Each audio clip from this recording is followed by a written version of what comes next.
Hi, I'm Staci Jelley. I am 47 years old. I was diagnosed at 44.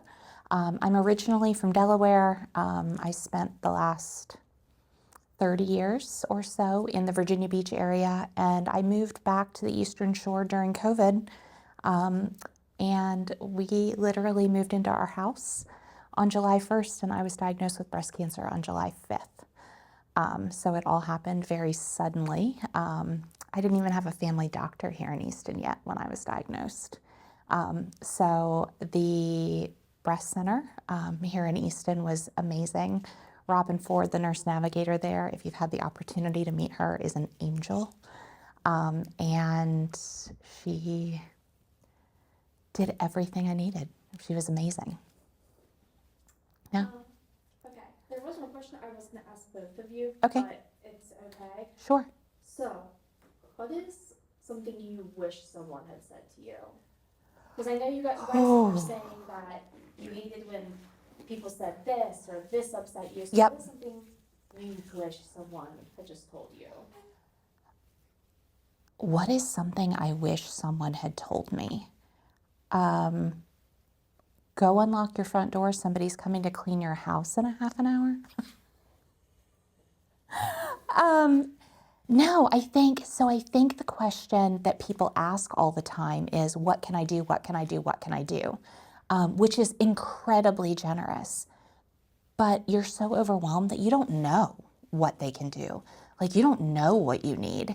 And then when you figure it out, you're like too embarrassed or uncomfortable, or you just don't want to be a burden, so you don't ask.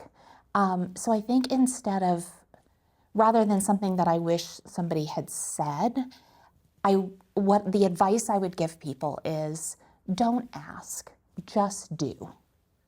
Go to the grocery store and buy the essentials and just drop them off on your friend's front porch because she needs them.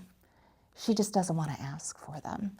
Send somebody to clean her house when she's at treatment one day so that when she comes home, everything's spick and span and she can climb into her bed and there's clean sheets on it.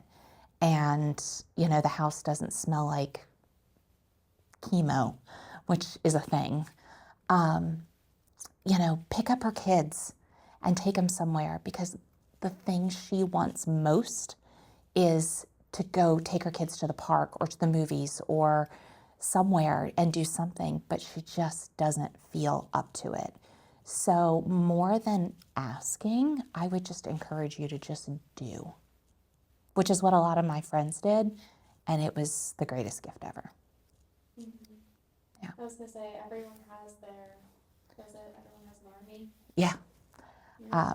Yes, our hashtag was Staci Strong. And I had an army, and, we talked a little bit when Megan was here about me going through this during COVID, which really sucked.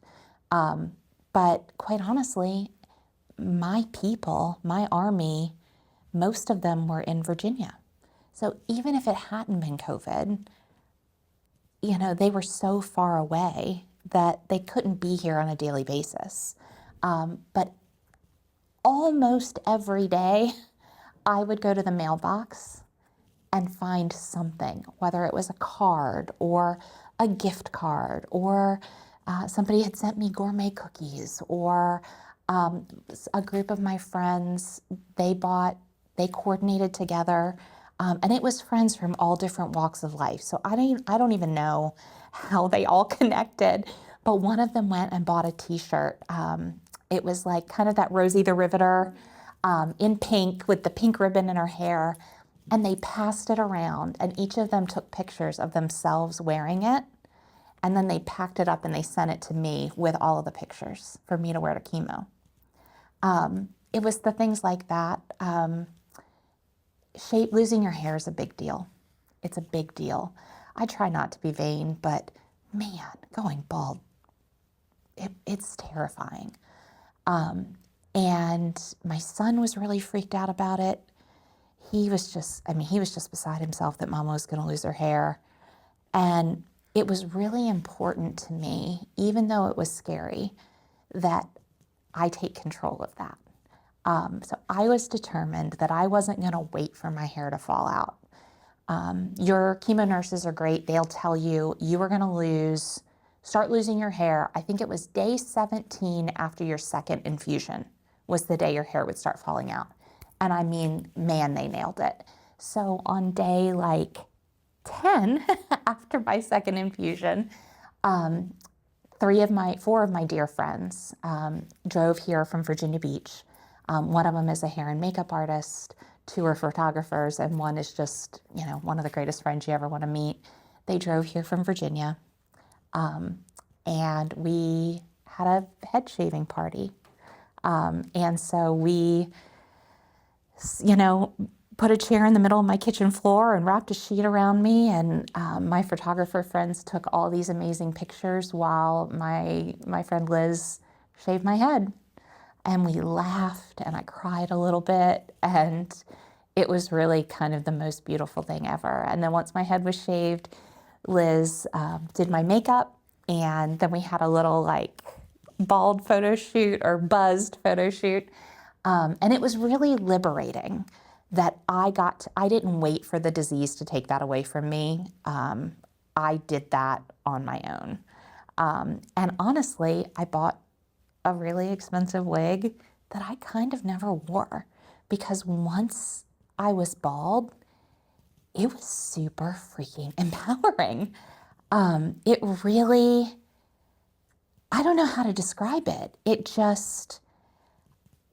something that is not typically expected of yeah. someone, so it makes you feel even more powerful. It really did. And of course, in the universe's unique sense of timing and karma, I had booked an appointment with the MVA to get my new Maryland driver's license. And it was for the first day that I was full bald.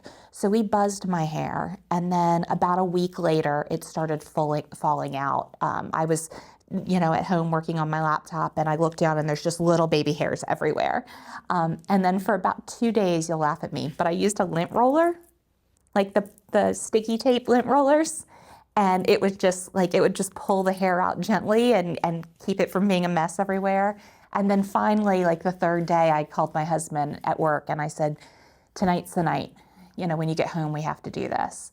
And so we had a really nice dinner, and I took a long hot shower and shampooed what little hair I had left for the last time. And then I went out and sat in the kitchen chair, and he got out the shaving cream and a razor, and he shaved it the rest of the way for me.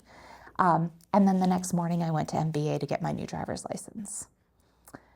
So it's still funny because it's still the same picture. So I pull it out and I hand it to somebody, and the double take that they do. I think maybe it got me out of a speeding ticket. I kind of love that for you. Yeah. It's annoyingly the best driver's license picture I've ever had. I was going to say, So. not many people can say that they like it. Not to say, I hate that it's under the worst circumstances. However, you have to see the positivity in it. And I never imagined in a million years that I would be okay with going out in public bald. But it really, I think it just helped me own what was happening to me and just not be ashamed. I didn't want to feel ashamed or embarrassed by the fact that I was bald. I am bald because I am kicking cancer's ass right now. And I'm going to be okay with that. And you touched on something that I think is probably the most important thing for me through all of this is positivity. I believe firmly with all of my heart that my amazing oncologist and the power of positivity saved my life. Don't get me wrong, the drugs are great. The proton therapy is a miracle. But a positive attitude really is the most important thing that you can have when you're going through this. I had a really scary experience early on. Second opinions are encouraged, and I think that they're very important. I think that you need to advocate, never take no for an answer, explore. no rock unturned. So I went across the bay to a very well-known teaching hospital and had a second opinion. And that morning, as I'm pulling into the parking lot, my oncologist here in Easton called me, and we had just done a series of scans, and she said, "Hey, I just wanted to let you know we just got your scan results back, and you're gonna hear about them today, so I want to tell you what's going on." I was like, "Okay." And she said, "There's a little spot on your lung and a spot on your T4 vertebrae that we're not really sure what they are." And she said, "They're so small, Staci, that I've already talked to interventional radiology and they can't be biopsied. That's how tiny they are." She said, "I feel confident. I love our plan. I don't want to change anything.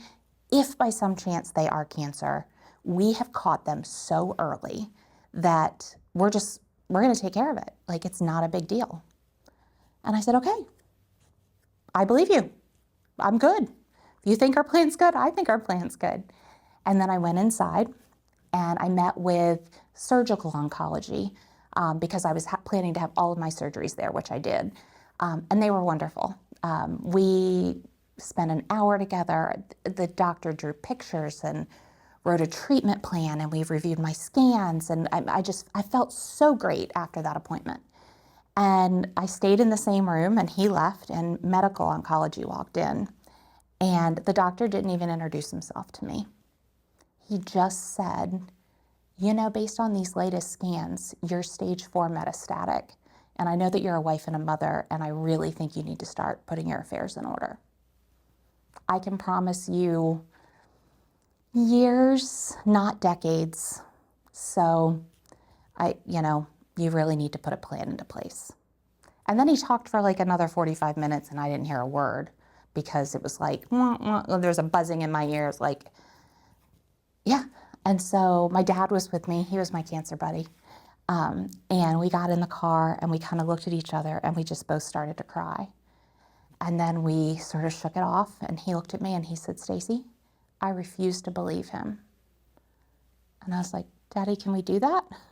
And he said, "He has no idea what you are capable of or who you are."